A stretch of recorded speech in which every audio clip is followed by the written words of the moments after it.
another day.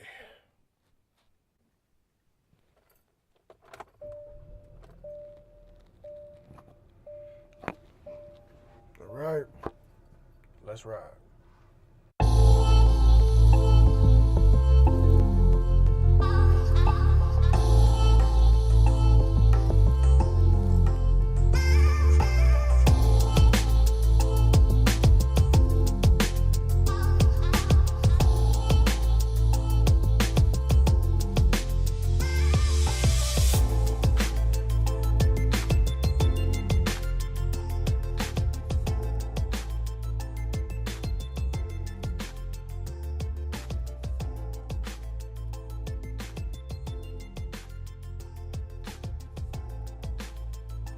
All right, man. So I don't know how to say it, but and there I was, just minding my black ass business, and I decide to look into my phone to get some stuff to talk about on this little podcast thing I do, and lo and behold, we're beefing with Canada. And how do you say? You know how, and you know who. But apparently we're beefing with Canada. It's over some tariffs, which mean money.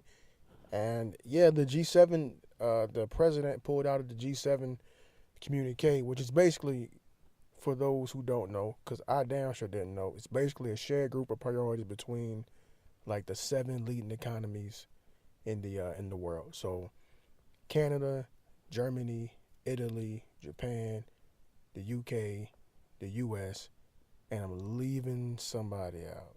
France. So apparently these countries get together and they discuss things involving trade, economic stability, national security, all these things these countries talk about, and they get on one accord. And our president decided, hey, we don't want to do that no more. And it all goes back to money, man. It all goes back to when this individual got elected, and from that point, I felt in my heart, in my soul, that everything done was going to be motivated by money. I just had to get that off because I don't want to talk about it too much. There's a lot of things happening this week, and I feel like it's been longer than the normal, I guess, week when I do my podcast and shit. I feel like there's been a lot of stuff that happened, and I heard it, and then it went out my mind. I forgot about it, didn't think about it. Because like I told y'all a few episodes back, I really ain't been fucking with the news too much just because it's the same old shit. I'm getting watered down. The world hates Trump. America loves Trump. Yada, yada, yada. It's the same old shit. So I decided to take a break. But this caught my attention because, it's Canada, bro. It's Canada. Like, we can't be at odds with Canada. It just doesn't make sense for your neighbor to be at odds with you. That's crazy to me. And I'm not, I don't think there's no real smoke at all. But just the fact that this is out in the public is crazy. And I think the German chancellor, was it the German chancellor or the French president? One of them said you can destroy trust with 280 characters. So that's talking directly to a certain individual who weaponizes Twitter and social media. So yeah, man, that's all I got for political news, man. Just some bullshit that's done to appease a small amount of people and to make sure their funds are straight.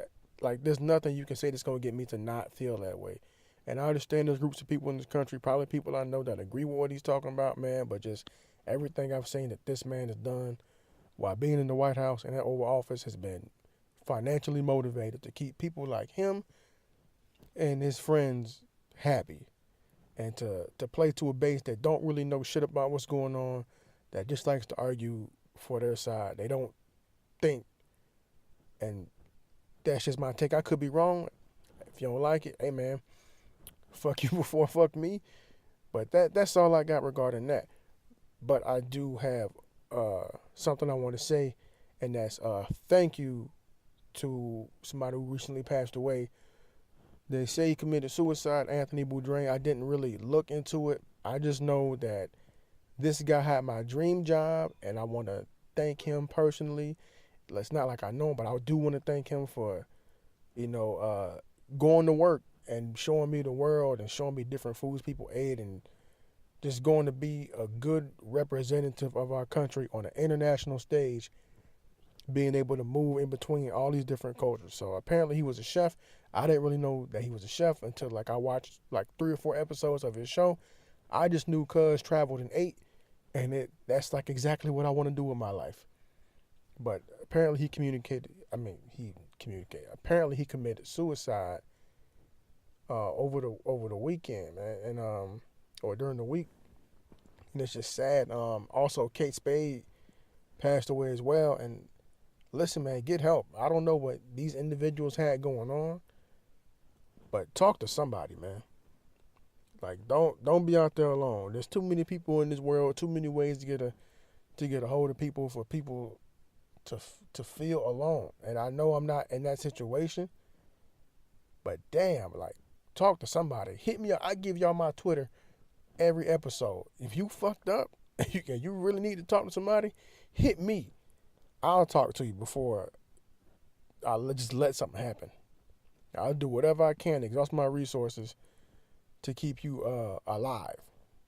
So, NoPlay247 at Twitter. You know, NoPlayingThisRide@gmail.com. By the way, episode number 33, No Playing This Ride. Shout out to Scottie Pippen, Alonzo Mourning. Who else wore 33? Larry Bird and Kareem Abdul-Jabbar, the greatest 33 in basketball history. Shout out to all of them. But back to what I was talking about, though. Get help. If you got some shit going on, please talk to somebody. If you got your own internal demons, or if somebody's doing something to you, or you know something's being done to somebody else, speak up, speak out, act.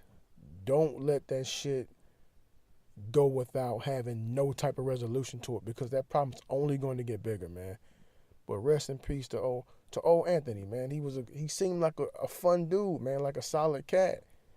I just saw him traveling the world and kicking it, man, and it's a damn shame. Goddamn shame. But I hope his family's okay. I know it's gonna be something hard for them to deal with, but we must press on and learn from this tragedy, and that's what I plan to do, man. That's what I plan to do. In other news, I don't know if y'all remember about that same-sex wedding cake case that was going on. So there was a couple who went into a bakery and wanted their wedding cake done, and the owner of the bakery was like, "Nah, cuz I'm not doing that. That's your lifestyle, but I have my religious beliefs, and that's something that I'm not comfortable with. That's something I'm not comfortable with, and I can't do it." And it became this big deal, and it went to the Supreme Court. So ultimately, the Supreme Court sided with the baker, which to me, hey, it just makes sense. Because one, it's like, listen, I'm one of them black people. Like, I don't play about my fucking food. If I go to your establishment and I get that inkling that you don't want me to eat your food, I'm out. Just like that. Like, you know what, bro? It ain't worth it. Like, I'm not trying to prove a point or force a point just for you to spit in my food or do something vile to my food. There's no way in hell I'm going to go through all that. And I understand what the couple, I guess they felt like, hey, we have to make a stand, this, that, and the third, that we're being discriminated against and yada, yada. Okay, that's cool. But at the end of the day, that's that man's establishment. If he's basing what he's doing on his religion, you're not going to win that. Not in this country. No way in hell. Now, if he was a Muslim, you might have had a shot. But white Christian man, ain't no way in hell you going to win that argument. I'm sorry that you wasted your time. You could have just blasted them on a Yelp and went and got your cake made somewhere else. I don't understand why it blew up to what it did. I mean, of course, the media fire it created, but I just don't see why you would push. It just doesn't make sense to push like that. If somebody doesn't want your money, don't fucking fight to give it to them. You tried, okay, too bad, so sad. You move on, spend your money somewhere else, write them a bad review, go on with your life. Got all this back and forth in court for what? You didn't get what you wanted. You probably been got married. Just a waste of time, in my opinion. But I just don't like when sexuality and like race get put next to each other. Because in my base is like, yeah, as a black person, they wouldn't let the people of color eat in certain areas too. But that's something different because people don't always know if somebody's a homosexual just when they see you. And there's nothing that you gotta point to something to me in the Bible where they talk about race and it's like, oh yeah, I can't fuck with this guy because it's race. Like you can't back that up. That's not gonna be accepted socially. It shouldn't be accepted socially. And there's no way you can do that legally. Like, yeah, he's black. I didn't want to serve him. I didn't want to do that. They're gonna crucify you for that. And I just hate when they put sexuality and race next to each other. Like it's civil rights, yeah, but to a point. Like this being black, I can't hide this shit. Like there's nothing I can do about this shit. And I love it, and it's my burden. I deal with it, and I struggle with it every day. Just being a black man in America, I don't want to hide it. But somebody that's homosexual, you may not even know. And that's happened to me plenty of times. You knew somebody, cool and well, found out they gay. Do I give a shit? No, but it just proves my point. Like you can mask that shit. I mean, ultimately, it's your business. But like when it comes to race, I kind of draw that line. It's not the same thing. It's not. It's definitely not. You go ask an Asian person how they feel about that shit. They can't hide that. As soon as they walk into a room, everybody know that's the Asian guy. As soon as I walk into a room, I'm the black guy. As soon as an Arab walk into the room, that guy looks like he's from the Middle East. I'm just saying, I can't put them together, man. That's not something I can do. Also in Trump-related news, a lot of people on Facebook shit on Kim Kardashian. I don't know what she did to the world. I honestly don't know. All I know is she's in the news a lot. She's dated people, had a bunch of high-profile relationships, whatever. I'm not going to get into that, but I honestly have no clue what Kim Kardashian did to America for America to hate her and her family the way they do. Now, if they're rich and they're spoiled, whatever, I guess. I don't know much about them. I know that they make moves to make more money than what they had, so I can't really be mad at them for that.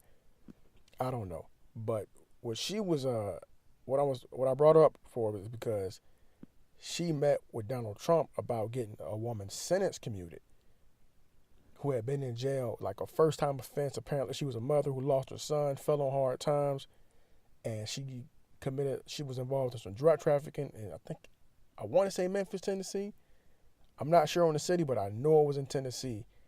And the president ended up commuting her sentence after meeting with Kim Kardashian.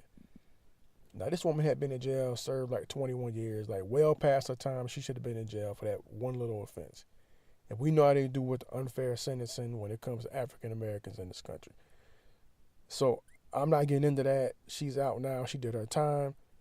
Cool. My thing is, when people was dogging this girl out, I'm talking about Kim K, for going to the White House and talking to the president. Now I understand these are two people that are highly disliked in the country, and for different reasons.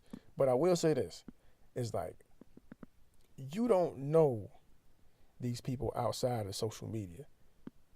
You don't know their whole story completely. You see that reality show. You're seeing clips of their life designed by producers and directors to create revenue for the network. You don't know these people as individuals. So if I see somebody like Kim K going to the White House on behalf of a black woman, am I upset? No. Why the fuck would I be upset if she's going to the White House to talk to the president about prison reform? The end result was she got somebody the fuck out of prison. And this shit people were saying like on my timeline, like it's just so funny to me how somebody who's not going to go do that is going to bash somebody because they have the ability to go do that shit. Like, my nigga, when you get somebody out of jail, then you can talk. If you're not working, if you're not doing that, if you're not putting that type of energy out into the universe somehow by, hey man, don't do dumb shit, you gotta shut the fuck up, man. You really gotta shut the fuck up. Because while y'all was dogging this woman, like, oh, what does she know about prison reform? She went and talked to that man, and that lady is out of jail. Point blank, period. And even though we know how it works with politics and the appearance of things like, oh look, I did this for you guys. Yeah. Like we know it was a cheap ploy. It looks like a win for Trump with the black voters. I get that. But just celebrate the fact that this woman's out of jail. Just focus on the positive. I know what it looks like. I can see beneath the surface, but just focus on the positive that this woman's out of jail and that you can't shake the fact and you can't deal and cope with the fact that Kim K helped get it done. And that's just the truth of the matter, fam. It wasn't Beyonce. It wasn't Jay-Z. It wasn't Kaepernick. Kim fucking Kardashian got this lady out of jail. And don't get it fucked up. I'm not one of these black conservatives that are like, oh, Jay-Z don't do shit for people. Jay-Z done. He's done plenty. Jay-Z's and Beyonce have given a lot of people fucking jobs that would have probably been stuck in fucked up situations. They've donated shit tons of money. So I'm not shitting on them. I'm just using them as an example because for some reason in the black community, that's the holy grail of people you got to talk about. And we all know what Cap sacrificed his whole fucking career and hundreds of thousands, if not millions of dollars. So I'm not shitting on Cap either. I'm just saying, right now, that's who everybody's talking about. Who everybody will throw up like, oh, they did this, they did that. Yeah, that's cool. But people shit on Kim K like she wasn't doing something positive. Like, get out of her bedroom business and just look at her as a person and seeing that she's stuck her neck out for some shit. And she knew she was going to get ridiculed for it because of her past. And she did the shit anyway. You got to respect that, especially if you ain't doing shit. Just saying. I know I had some other news. But fuck it, man. I'm trying to make this one short. So let's move on real quick, man. So, get the brooms, man. It's a wrap. I was wrong about the NBA Finals. I wasn't way off. I was off by a game, and I'll just say I was off by a game. I called it 5-1 Golden State with Steph getting this Finals MVP. I was wrong twice, but I was off by one game. And I'll explain that with this. I didn't see a sweep coming. I figured LeBron was going to get one off in Cleveland. I was wrong. The reason he didn't get one off in Cleveland is because of KD. And that's how fucking Steph Curry lost his Finals MVP, because he had a shitty game. Him and Clay had a shitty game. And KD had a monstrous game. I think he had a double-double, like 40-something points and 13 rebounds, something crazy like that. I think he had a goddamn double-double.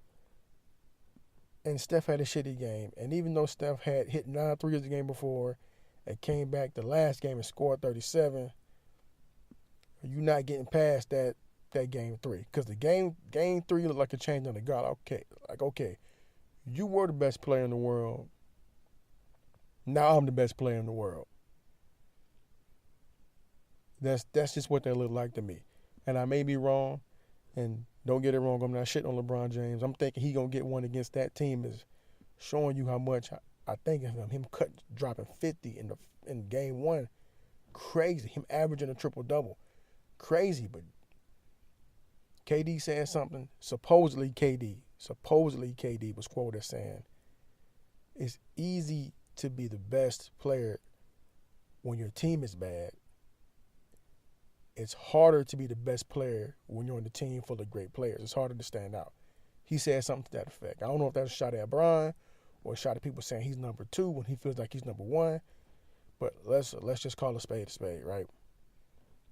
They play the same position. And I'm just saying this for argument's sake. They play the same position. They've seen each other in the finals 3 times. 2 times Kevin Durant has won that duel. I'm just saying, regardless of teams, because one time LeBron had the super team when he was in Miami. The last 2 go-arounds, KD had the better team. I will say this, though.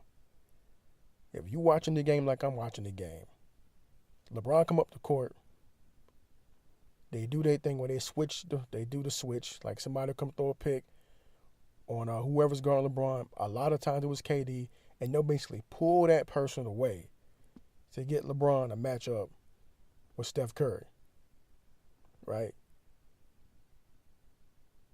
Anytime LeBron come up the court, KD running out there. For the most part, KD running up on Bron. On the reverse side of that, it looked like LeBron was ducking the smoke.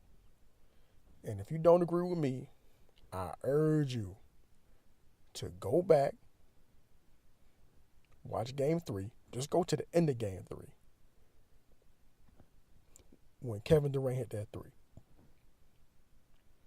When you see the screen that got 6'8", 260 pounds of solid muscle off of KD, so that Rodney Hood was guarding KD, and KD hit that 3 from damn near the locker room, which completely shut the game out because they were up like 3. I think it was 100 to 103 or 100 to 104, something crazy like that.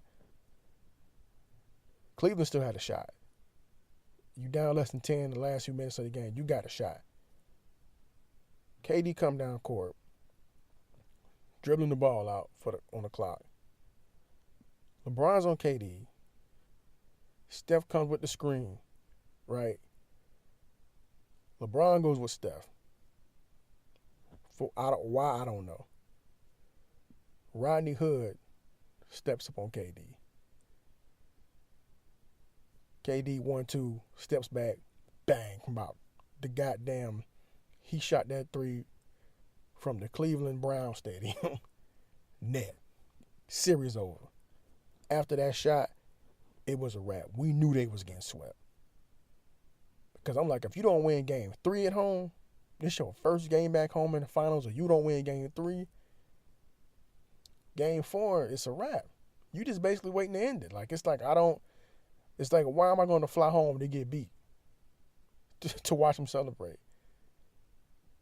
Let's be real. It'll be just like last year. You're going to win the game to watch them fly all the way the fuck home and to fly all the way to California to get your ass whooped and be flying right the fuck back. If you ask me, it might have just been smarter from the losing Cleveland. Like you got your money, right? You got the arena, the owners got their bag for the 2 finals games in the arena. Why spend money flying the team out if they just gonna lose in California? Shut it down, man. They took Bron out with 4 minutes to go. They knew what it was. Now, don't get it fucked up. Offensively, he played hard, but defensively, he ducked the smoke with KD. The whole fucking series. The whole entire goddamn series. If you go look at a highlight package of what Kevin Durant was doing in this series, watch how many times he's being guarded by LeBron. I just want you to watch. See if you see what I'm seeing, how many times he was guarding LeBron. Now, I've seen a highlight of LeBron shooting the 3 in KD's face, but that's because KD was guarding him or attempting to. Like, every time Bron came up the court, KD was right the fuck there. We got to have a talk come next season. All that best team shit, yeah, that was cool, yeah. That's cool. That's cool. Y'all say he got it on the best team, but think about it. LeBron was trying to put together the best team. He did it twice. He did it fucking twice. We know LeBron don't like to rebuild. He did it when he went to Miami with Chris Bosh and D Wade, and he did it when he came back. He was not gonna come back to fucking Cleveland if they weren't getting Kevin Love and they didn't already have Kyrie Irving. So y'all can get that bullshit out your head. Like, LeBron James does not come back home to fucking Cleveland if Kyrie Irving and Kevin Love aren't there. No way in fucking hell. I don't give a damn how much you love Akron. You not coming back if those guys ain't there. So LeBron did that shit twice, and he's looking to go to another loaded team now. So what are y'all going to call it if LeBron ends up in Philly and they go to the finals and they win? Then it's going to be fair, right? Because that's going to be the 3rd time he did what he did. And I'm one of the people who was pissed off at KD because I loved him and Russ together, but when I looked at it further and I found out what's actually going on, because people never like to find out what's actually going on. We just like to react. Like, oh, man, he a bitch, he a bitch, he a bitch. I challenge anybody who feels that way about Kevin Durant. I want you to, after you listen to this, if you disagree with me, go find ways to make your life harder. Think about it. Just go find ways to make your life harder. That's all I'm saying. Because this man was playing for this organization for 9 years. and felt the organization was going in a different direction and backing a reckless player who holds the ball too much, who shoots the ball when he shouldn't. He's not even the best shooter on the team, and he shoots reckless shots all the time. Takes over the game, sometimes for worse. I mean, look at the situation. KD leaves OKC to go to Golden State, right? Russ gets an MVP, triple fucking double. He averages a triple double for the season. Gets an MVP. Go to the playoffs. He out of there by, I think, like, I don't even know when they got out the playoffs. Maybe first, second round, they gone. They the fuck out of the playoffs. You know what KD did? He didn't win the MVP. He won a Finals MVP and a championship. Fast forward to this season.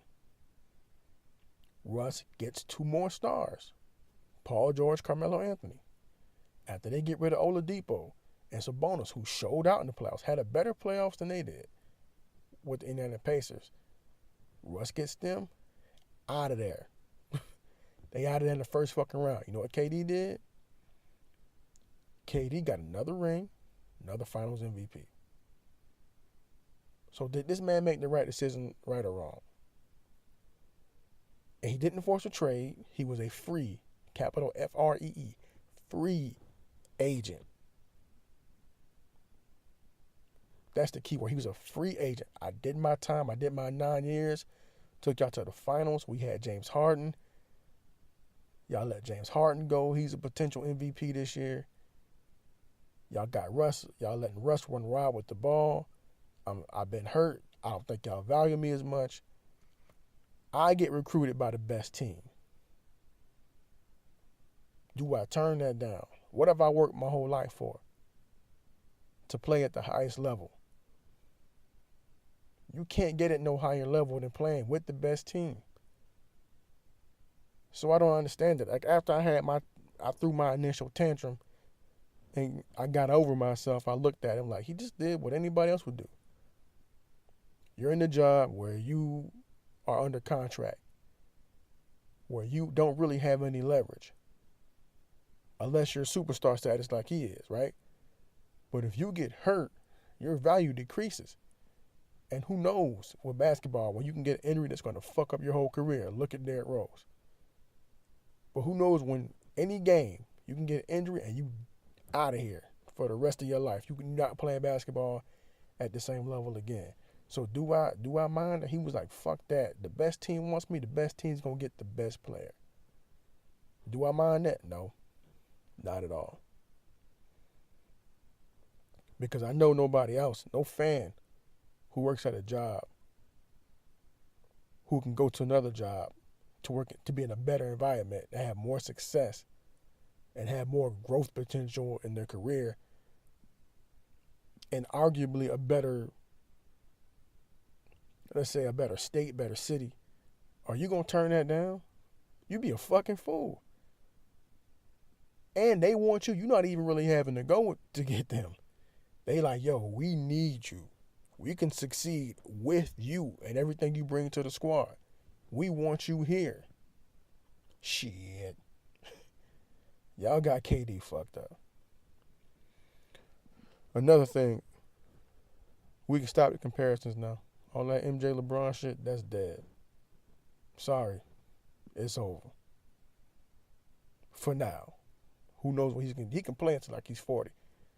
So who knows what he's going to do. But right now, that conversation is dead. That's it. You can't talk about that shit no more. Swept in the finals, you automatically out of there. It's a wrap. And I got people talking shit like, Jordan got swept. Jordan got swept when he was, a rookie in his first couple of years. I ain't holding that against LeBron. He was on a terrible team.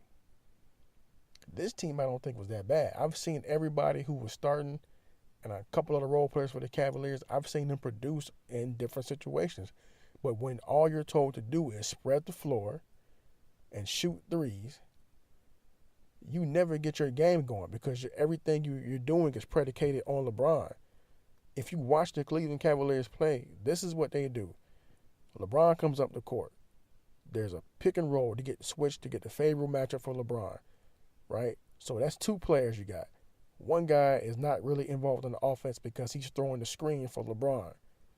And then you have the corner 3 for Kevin Love, the other 3 for Kyle Korver, and then somebody else is in the corner.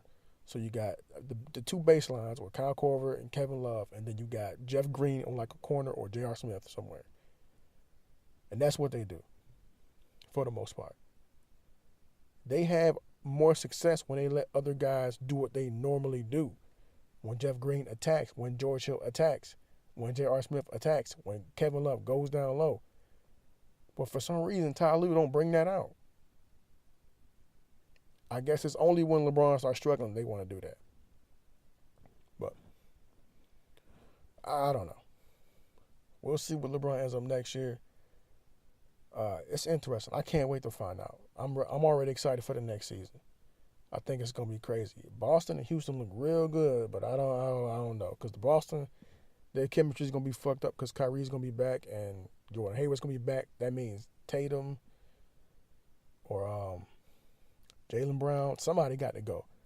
I don't know how they're gonna work their rotation out, because you can't put Tatum on the bench after.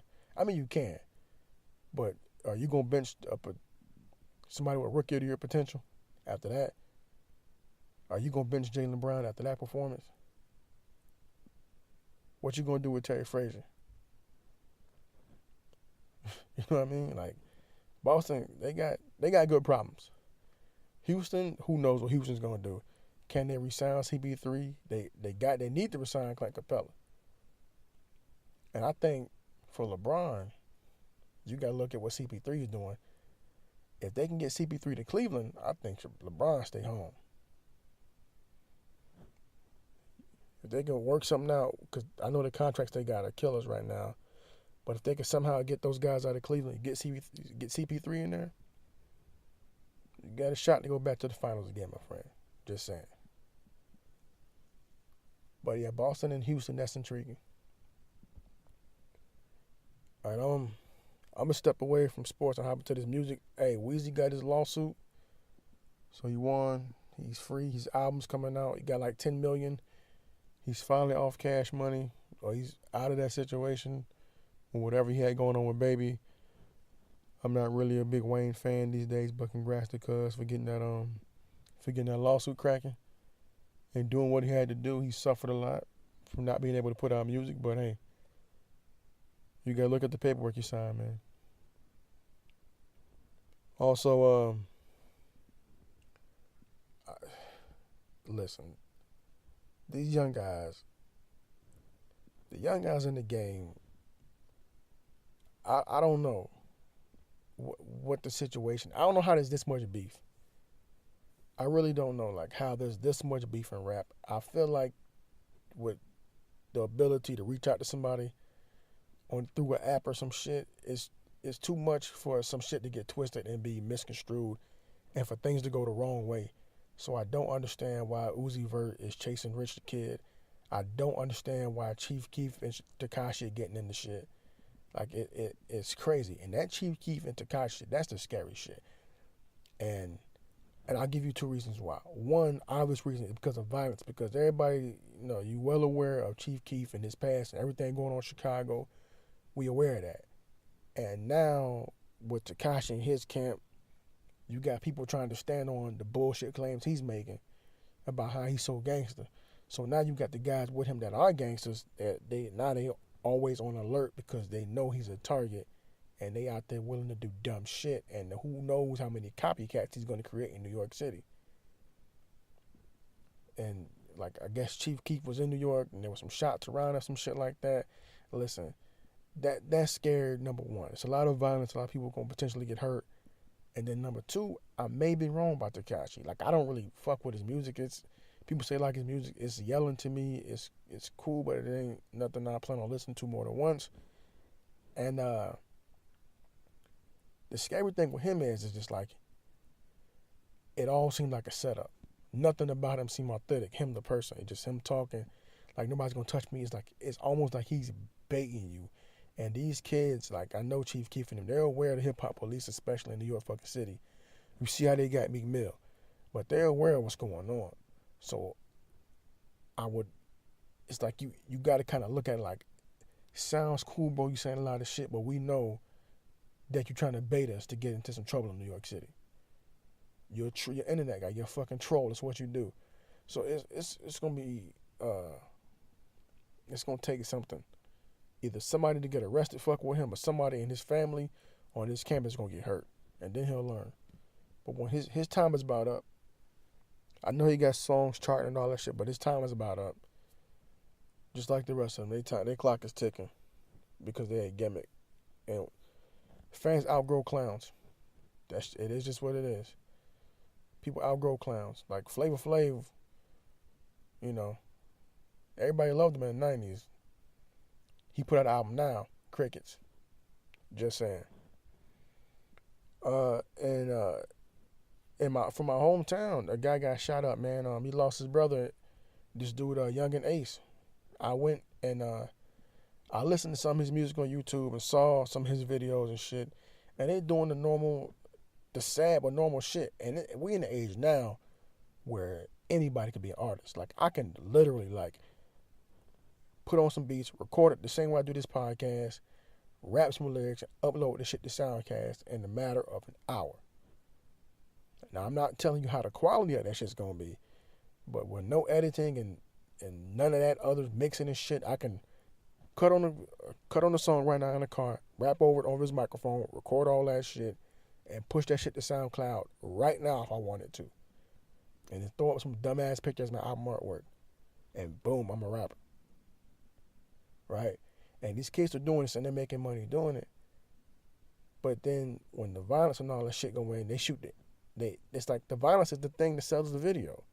I mean, the video is the thing that sells the song. You see the shit on YouTube. Because now when they shoot the videos, it used to be what kind of got you over in the video was the nice cars and the jewelry and shit. Now for them it's the guns. The guns have replaced the chains in the video.